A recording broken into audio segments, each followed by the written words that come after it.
China और पाकिस्तान ने मिलकर एक ऐसा किल नेटवर्क बनाया। भाई हमने अपने सिस्टम्स को पुख्ता करने की कोशिश की, हमने अपने वॉरफेयर जो एरियल वॉरफेयर है उसको उसमें हमने इन्वेस्ट किया, जैसे हमने राफेल में करोड़ों रुपए लगाए, लेकिन चाइना और पाकिस्तान ने मिलकर एक ऐसे नेटवर्क, एक ऐसे इनविजिबल नेटवर्क को जो कि दिखता नहीं है, और हमारे पायलट उसी में शायद फंस गए। टेलीग्राफ की स्टोरी ये कहती है कि there was an invisible network all around because of which हमारे पायलट समझ नहीं पाए।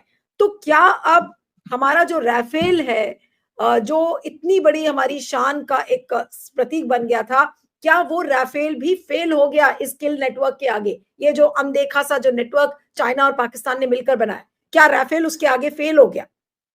जी, लगता तो यही है कि हमारे राफेल जो सबसे सोफिस्टिकेटेड माने जाते थे और काफी महंगे एयरक्राफ्ट फाइटर जेट्स हैं, वो मुकाबले में नहीं आए और उनको ऑलमोस्ट ग्राउंड कर दिया गया है बोल के।